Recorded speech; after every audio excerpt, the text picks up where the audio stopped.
이 시간 우리 하나님 말씀을 함께 읽겠습니다. 마가복음 12장 18절부터 27절 말씀까지 우리 함께 읽겠습니다. 마가복음 12장 18절부터 27절까지 말씀입니다. 부활이 없다 하는 사두개인들이 예수께 와서 물어 이르되 선생님이여, 모세가 우리에게 써주기를 어떤 사람의 형이 자식이 없이 아내를 두고 죽으면 그 동생이 그 아내를 취하여 형을 위하여 상속자를 세울지니라 하였나이다. 칠형제가 있었는데 마디가 아내를 취하였다가 상속자가 없이 죽고, 둘째도 그 여자를 취하였다가 상속자가 없이 죽고, 셋째도 그렇게 하여 일곱이 다 상속자가 없었고, 최후의 여자도 죽었나이다. 일곱 사람이 다 그를 아내로 취하였으니 부활 때 곧 그들이 살아날 때에 그 중에 누구의 아내가 되리까? 예수께서 이르시되 너희가 성경도 하나님의 능력도 알지 못함으로 오해함이 아니냐? 사람이 죽은 자 가운데서 살아날 때에는 장가도 아니가고 시집도 아니가고 하늘에 있는 천사들과 같으니라. 죽은 자가 살아난다는 것을 말할지는데 너희가 모세의 책 중 가시나무 떨기에 관한 글에 하나님께서 모세에게 이르시되 나는 아브라함의 하나님이요 이삭의 하나님이요 야곱의 하나님이로다 하신 말씀을 읽어보지 못하였느냐? 하나님은 죽은 자의 하나님이 아니요 산 자의 하나님이시라. 너희가 크게 오해하였도다 하시니라. 아멘. 하나님 말씀 듣기를 원합니다. 이 말씀을 통해서 힘을 얻고 돌아가는 귀한 시간 되게 하여 주옵소서. 예수님의 이름으로 기도드렸습니다. 아멘. 우리 서로 한번 인사하면 좋겠습니다. 이렇게 인사할까요? 감사합니다. 그 다음에 사랑합니다. 축복합니다. 우리 옆에 있는 분한테 인사해 주시기 바랍니다. 감사합니다. 사랑합니다. 축복합니다. 우리 고백한 대로 그대로 될 줄로 믿습니다.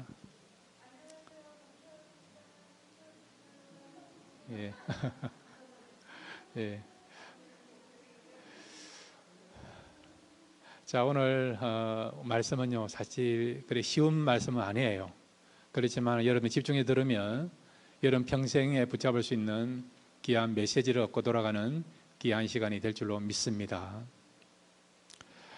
오늘 우리 말씀을 통해서 두 가지의 교훈을 함께 생각하고 돌아가기를 원합니다. 첫 번째는 우리 같이 따라할까요? 참된 신앙은 부활의 소망을 가지는 것이다. 여러분 진짜 신앙은 무엇이라고요? 참된 신앙은 부활의 소망을 가지라는 거란 거죠. 만약에 지금 우리 마음에 부활에 대한 소망이 없다, 또 부활에 대한 확신이 없다, 그러면요 믿음에 문제가 있다는 겁니다. 다르게 표현하면 부활을 내가 믿고 있고 또한 부활에 대한 소망을 갖고 있으면 그 믿음 어떤 믿음이라고요? 바른 믿음, 진짜 믿음을 갖고 있다는 것입니다. 오늘 이 시간 여러분에게 있어서 부활에 대한 신앙을 한번 점검해보고 다시 한번 부활의 소망을 가질 수 있는, 또 부활의 확신을 가질 수 있는 귀한 시간 되기를 바랍니다. 오늘 본문에 보면 이 사두개인들이 예수님께 나와 질문을 했어요. 지난 시간에 여러분 바리새인들하고 헤롯 땅에 나와서 예수님을 잡아들이기 위해서 질문을 했잖아요. 그들이 목적을 이루지 못하고 돌아가게 되었습니다. 이번에는 누가 등장했느냐? 다음 타자로 사두개인들이 등장해서 예수님께 힘든 질문을 하게 되었습니다. 어떤 질문이냐니까 부활에 대한 질문을 하게 되었습니다.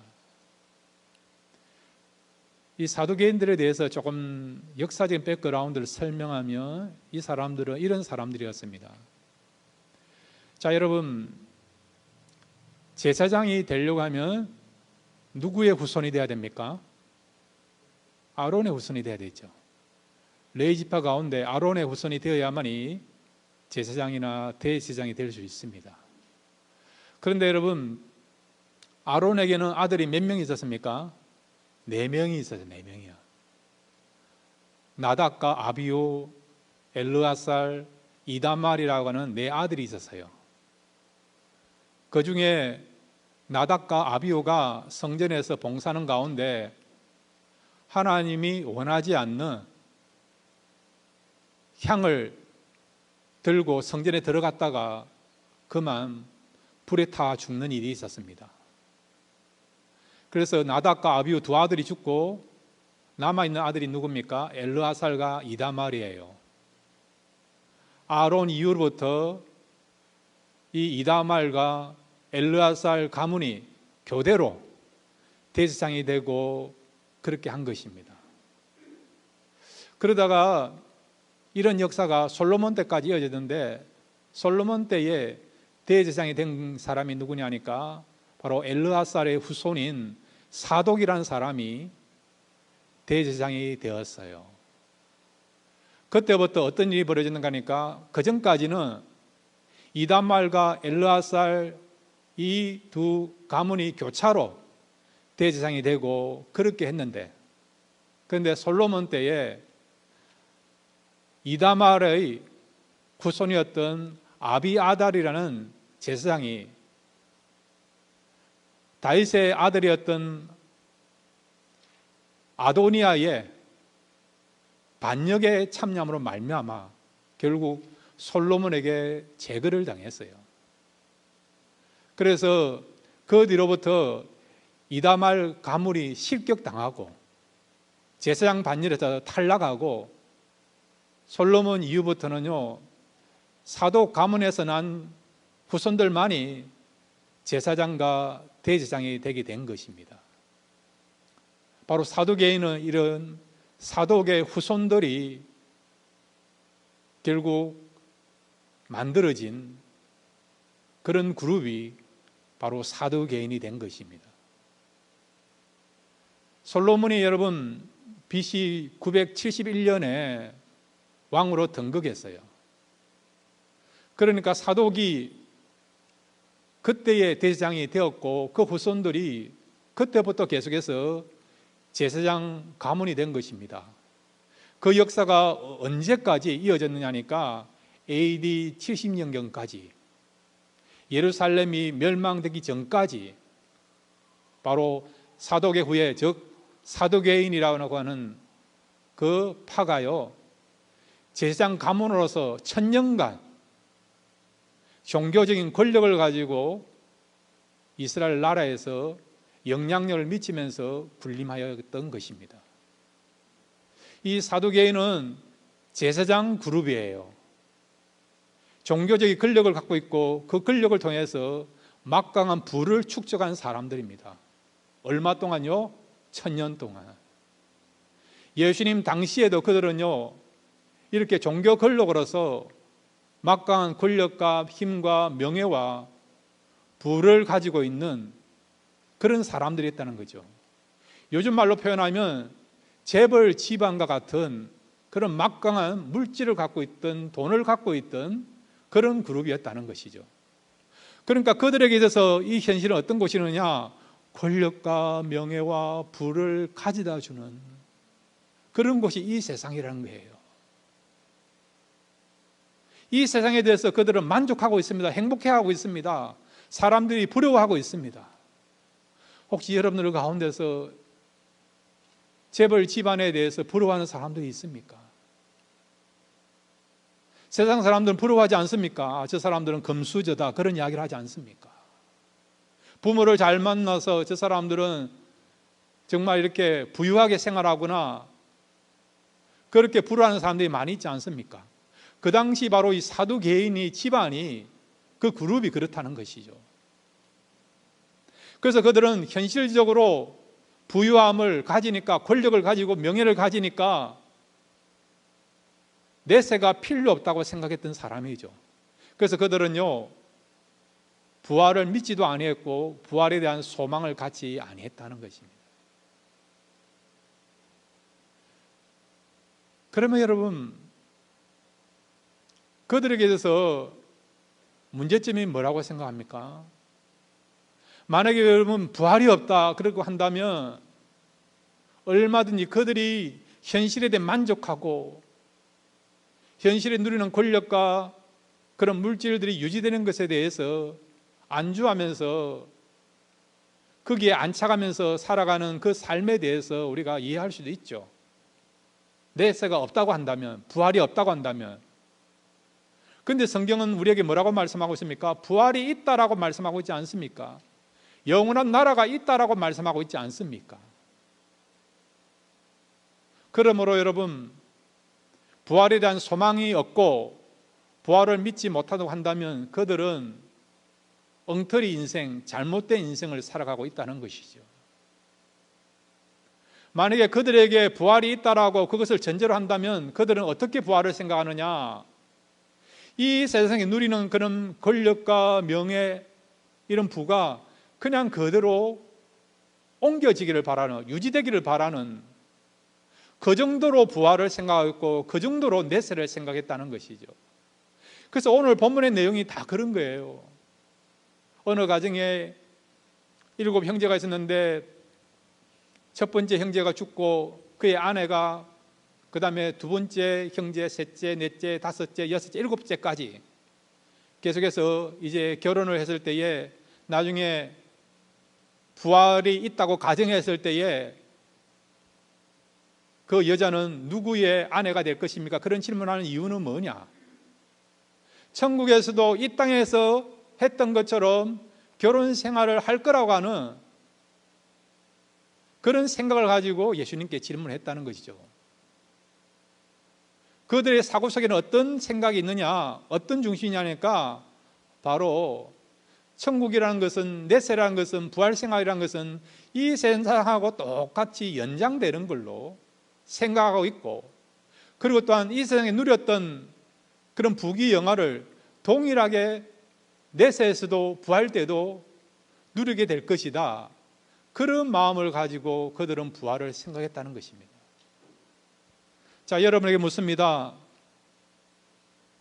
우리가 부활해서 천국에 생활하게 될 거예요. 그러면 그곳은 이곳보다 더 좋은 곳입니까? 못한 곳입니까? 더 좋은 곳이죠. 더 좋은 곳. 요한계시록에 보면 여러분 21장, 22장에 걸쳐서 보면 집중적으로 천국에 대한 모습을 우리에게 보여주고 있지 않습니까? 사도 요한은 천국을 보고 이렇게 표현하고 있어요.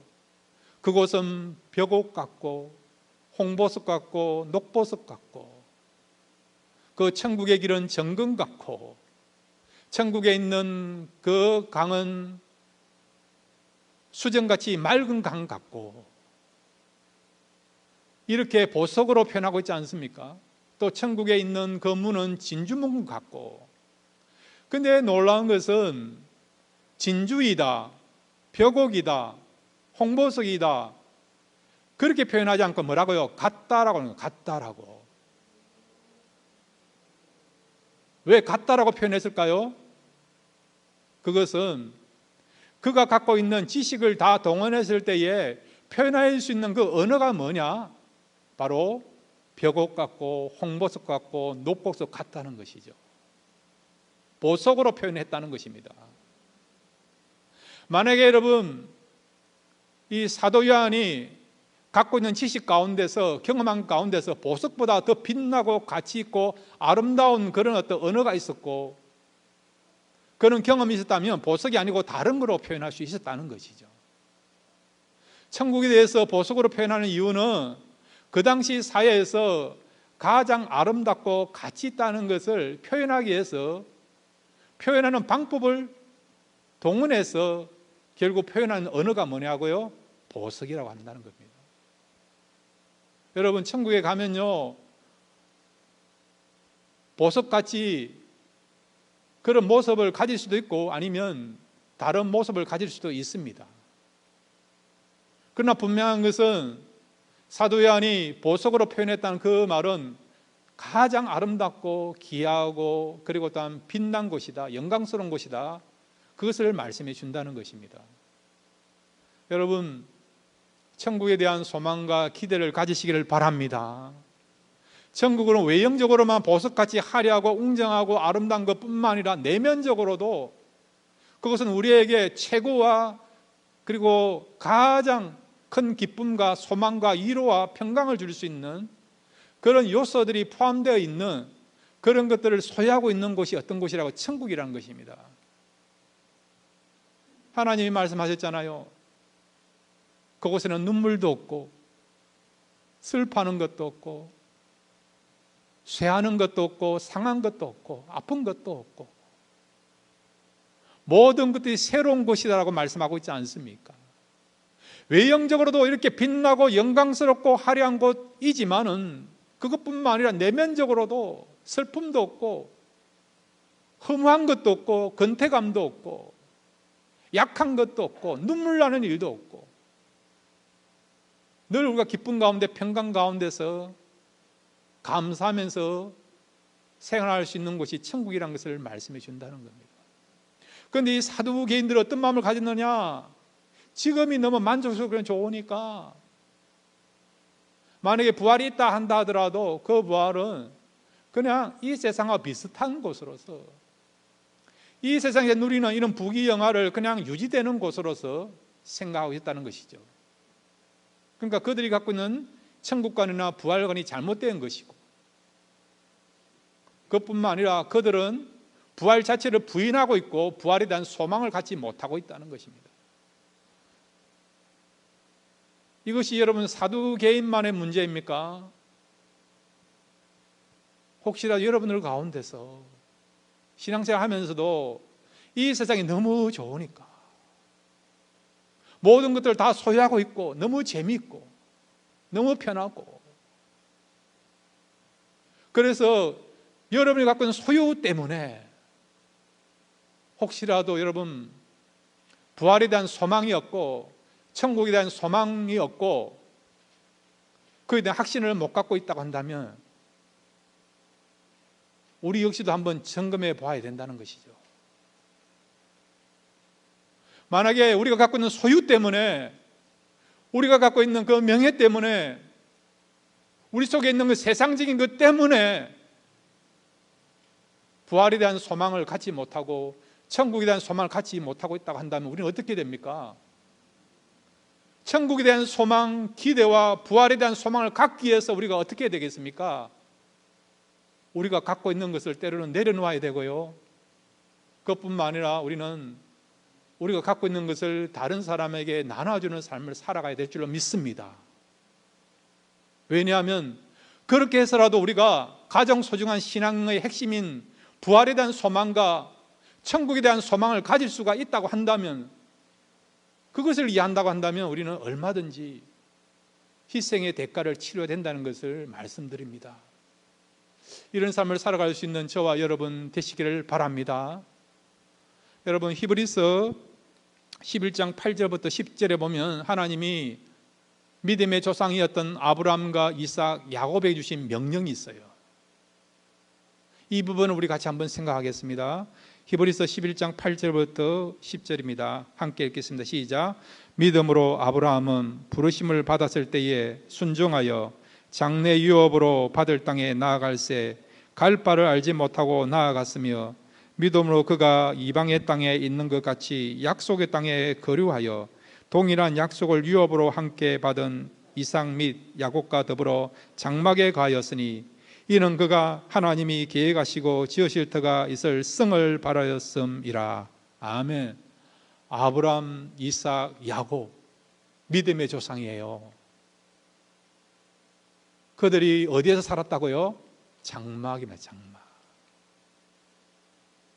임시적으로 거주하는 불안전한 장막에서 텐트에 살은 것이죠. 이미 그 당시 여러분 벽돌이 발달해서요 튼튼한 집을 지을 수 있습니다. 우리가 창세기를 공부하지만은 이미 가인을 통해서 성을 샀지 않습니까? 얼마든지 여러분 성을 샀고 살 수 있어요. 자기의 왕국을 건설하면서 살 수 있습니다. 안전한 그런 집에서 얼마든지 편안함을 누리면서 안보를 확증받으면서 살아갈 수 있어요. 근데 하나님은 아브라함과 이삭, 야곱에게는 어떻게 살아가라고요? 장막을 지으라는 거예요. 성을 짓지 말고 돌아다니면서 생활하라는 것입니다. 왜 그렇습니까? 성을 쌓으면요 어떤 일이 벌어집니까? 안주하잖아요. 이것이 너무 좋으니까, 편하니까. 아브라함과 이삭, 야곱에게 돈이 없는 거 아니에요. 그들은 부자였습니다.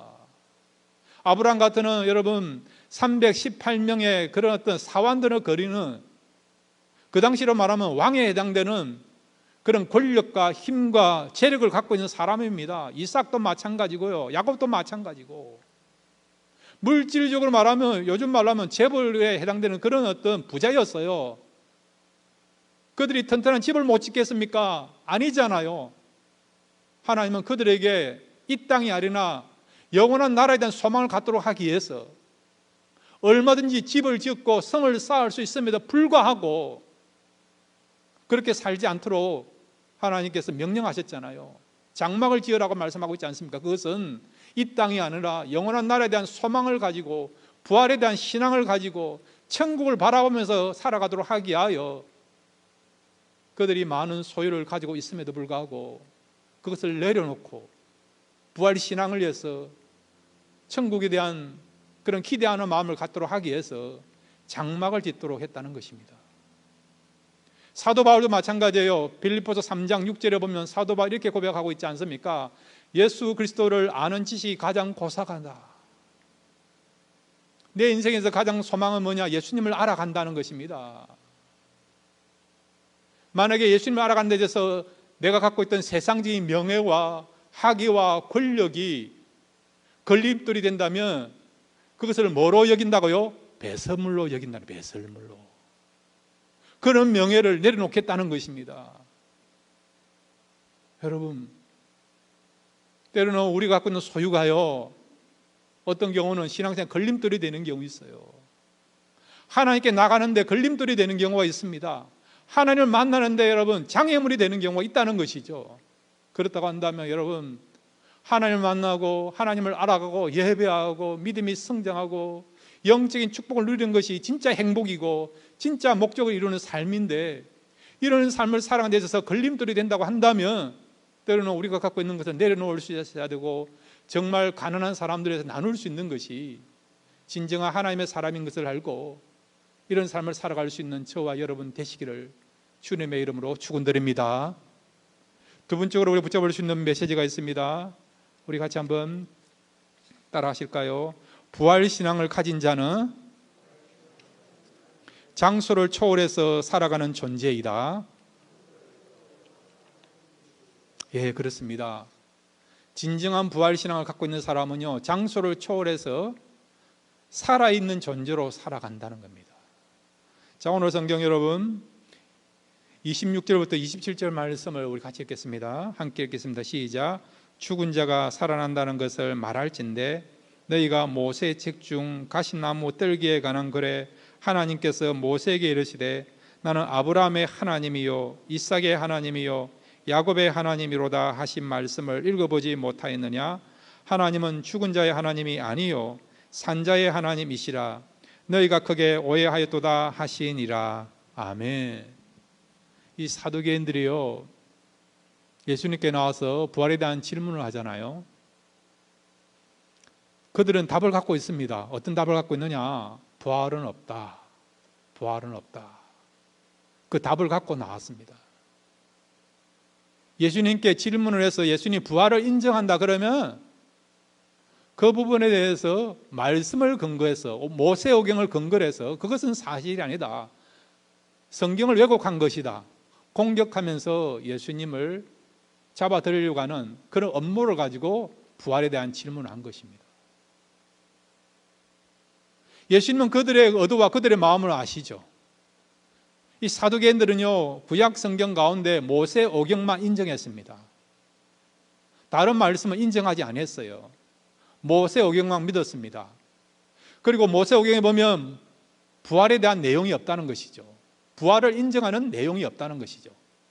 그것을 근거를 해서 지금 예수님한테 부활에 대한 질문을 한 것입니다. 그런데 오늘 예수님은요, 이 모세오경의 내용을 통해서 그들이 지금 성경을 잘못 알고 있다는 것, 나아가서는 하나님에 대해서도 잘못 알고 있다는 것을 지적하고 있습니다. 예수님이 지금 사두개인에게 그들이 부활에 대한 잘못 오해하고 있고 잘못 알고 있는 부분에 대해서 모세의 오경을 통해 인용하는 내용이 뭐냐? 바로 출애굽기 3장 6절에 나타난 내용이에요. 모세가요 미디안 광야에서 목동으로서 40년간 생활을 했습니다. 어느 날 하나님이 호렙산에서 떨기 나무 가운데 나타나셨잖아요. 모세에게 하나님께 이렇게 말씀하셨습니다. 나는 아브라함의 하나님, 이삭의 하나님, 야곱의 하나님이다. 그렇게 말씀하셨잖아요. 주님이 그것을 지금 이 사도계인한테 그대로 인용하고 있습니다. 그런데 여기 보시면 아브라함의 하나님, 이삭의 하나님, 야곱의 하나님 하실 때 그 시제가 어떤 시제입니까? 과거 시제일까요? 현재 시제일까요? 현재 시제. 현재 시제. 하나님이 모세에게 말씀하실 때도 현재 시제였고, 지금 예수님이 사도계인에게 말씀하실 때도 하나님은 아브라함의 하나님이셨다, 이삭의 하나님이었다, 야곱의 하나님이었다. 과거 시제가 아니고요, 하나님이 말씀하실 때나 예수님이 말씀하실 때 동일하게 현재 시제로 사용하고 있다는 것입니다. 이 말씀은 하나님이 살아계신 것뿐만 아니라 너희들이 과거에 존재했던 조상으로 여겼던 죽었던 사람으로 인식하고 있는 아브라함, 이삭, 야곱도요 죽은 자입니까? 살아있는 사람입니까? 살아있는 자라는 거예요, 여러분. 살아있기 때문에 살아있는 자로 주님께서 말씀하시고 하나님도 그렇게 말씀하신 것이죠. 모세하고 여러분 야곱은요 500년 차이가 나요. 하나님이 모세에게 나타나실 때에 아브라함의 하나님, 이삭의 하나님, 야곱의 하나님 말씀하실 때도 이미 모세 시점에서 보면 500년 전에 야곱은 죽은 사람입니다. 그런데도 하나님은 뭐라고 말씀하십니까? 죽은 자가 아니고요, 아브라함, 이삭, 야곱도 살아있는 자로 말씀하시면서 나는 하나님이라는 것을, 살아계신 하나님인 것을 말씀하고 있지 않습니까? 예수님도 마찬가지예요. 이거 예수님하고 여러분 아브라함은요 2000년의 차이가 있어요. 근데 예수님은 아브라함에 대해서, 이삭에 대해서, 야곱에 대해서 말씀하실 때 또 뭐라고 말씀하십니까? 아브라함의 하나님, 이삭의 하나님, 야곱의 하나님이라고 말씀하실 때도 여전히 현재 시제로 사용하고 있다는 것이죠. 하나님이 살아계신 것뿐만 아니라 믿음의 사람도 어떻게 해요? 육신적으로 죽었지만은 그들의 영혼은 어떤 사람이라고요? 어떤 존재라고요? 살아있는 존재라는 겁니다. 여러분, 하나님하고 우리하고 무슨 차이가 있을까요? 우리 같이 따라합시다. 하나님은 두 세계를 보고 계신다. 예, 이것이 우리와 하나님의 차이입니다. 우리는 이 세상만 봐요. 그죠? 이 세상에서 사람들이 안 보이면 죽었다 생각합니다. 과거의 사람이 생각합니다. 하나님은 그럴까요? 아니에요. 우리의 눈은 이 세상에 고정되어 있지만 하나님은 어떤 세계도 보십니까? 우리가 이 세상을 보는 순간 하나님은 또 어떤 세계도 봅니까? 하늘나라의 세계도 보시잖아요. 하나님은 이 세상 세계도 보지만은 우리가 보지 못하는 하늘나라 세계도 보는 것입니다. 그러면 하늘나라에 지금 누가 있습니까? 아브라함이 있습니까? 없습니까? 있지요. 이삭이 있습니까? 없습니까? 있지요. 야곱이 있습니까? 없습니까? 있지요. 여러분의 가족 가운데 비록 몸은 죽었지만은 영혼은 하늘나라에 있잖아요. 그런 성도들을 하나님이 지금 보고 계십니까? 안 보고 계십니까? 보고 계시지 않습니까? 하나님 입장에서 보면요, 여러분, 천국에 그 영혼이 있는 것을 보고 뭐라고 이야기합니까? 뭐라고 말씀하십니까? 살아있는 존재라고 말씀하는 거죠. 아브라함이 살아있고, 이삭이 살아있고, 야곱이 살아있고, 이 세상을 떠났던 그 성도들이 천국에 있으니까 천국의 관점에서 보고요, 뭐라고요? 살아있다고 말씀한다는 겁니다. 여러분, 불신자는 그렇지 않아요. 이 세상에 불신자들이 살아있어도 그 사람을 성경은 뭐라고 이야기한다고요? 죽은 자라 이야기하는 것입니다. 이 세상을 떠나서도 여러분, 불신자들은요 죽은 자로 그렇게 말을 합니다. 성도는 그렇지 않아요. 이 세상에서 우리가 몸은 죽지만은 천국 가서도 성도들을 향하여서 살아난 자라 말을 하고 있고, 이 세상 성도들이 살아있는 동안에도 여러분 그 성도를 가르쳐 성경을 뭐라고 말씀합니까? 살아있는 자라고 말을 한다는 것입니다. 자, 이 부분에 대해서 요한복음 11장 25절 26절 우리 같이 읽겠습니다. 요한복음 11장 25절과 26절입니다. 함께 읽겠습니다. 시작. 예수께서 이르시되 나는 부활이요 생명이니 나를 믿는 자는 죽어도 살겠고 무릇 살아서 나를 믿는 자는 영원히 죽지 아니하리니 이것을 내가 믿느냐. 아멘. 자, 보세요. 나는 부활이요 생명이 나를 믿는 자는 죽어도 살겠고, 육신적으로 한번 죽어요. 그렇지만 여러분, 예수를 믿다가 죽는 사람은 죽은 자입니까? 산 자입니까? 살아있는 자. 그래서 죽어도 살겠고, 육신은 죽지만은 영혼이 살아있기 때문에 어떻게 해요? 살아있는 존재라는 거예요. 그 다음에 26절, 무릇 살아서 나를 믿는 자는 영원히 죽지 아니하리니. 저와 여러분이 예수를 믿었습니다. 이 땅에서요, 우리는 산 자입니까? 죽은 자입니까? 살아있는 자. 영원히 죽지 아니하리니. 우리는 산 자라는 거예요. 영원토록 산 자라는 겁니다. 반면에 이 세상에서 목숨을 부지하고 호흡을 하고 생활을 하고 살아가지만은 그럼에도 불구하고 예수를 안 믿는 영혼은 어떤 사람이라고요? 살아있는 자입니까? 죽은 자입니까? 죽는 자. 나를 믿는 자는 영원히 죽지 아니한다. 이 말은 나를 믿지 아니하면 어떤 자가 된다고요? 영원히 죽는 자가 된다는 거예요. 죽은 자로 살아간다는 겁니다. 여러분, 우리는 아직 어떤 의미에서는 천국을 가보지 못했어요. 그렇지만은 하나님은 천국도 보시고 이 땅도 보시고, 예수님도 여러분 천국을 보셨고 천국을 경험하셨고, 그런 예수님이 지금 이 땅에 오셔서 사두개인들에게, 제자들에게 그 당시 이스라엘 백성들 말씀하지 않습니까? 그러니까 예수님은 천국에 아브라함과 이삭과 야곱이 살아 존재하는 것을 본 거죠. 그래서 예수님 역시도 여러분 아브라함, 이삭, 야곱에 대해서 뭐라고 말씀하고 있습니까? 살아있는 자다. 그렇게 말씀하신 것입니다. 여러분, 우리가 부활신앙을 갖고 있으면요, 우리는 장소를 떠나서 살아있는 자로 살아갑니다. 그러나 여러분, 우리에게 부활신앙이 없으면 살아있어도 산 자가 아니고요, 죽은 자로 살아가는 것입니다. 우리가 살아있다는 말은 여러분 그냥 목숨을 부지한다 그런 것이 아니고요, 내면적으로 기쁨과 감사와 평강과 은혜와 축복과 생명을 갖고 있는 그 자체가 살아있는 것이고, 목숨이 부지해도 소망도 없고 기쁨도 없고 허무하고 말씀을 듣지 못하고 살아간다 그러면요, 그 영혼은 죽은 자로 살아가는 것입니다.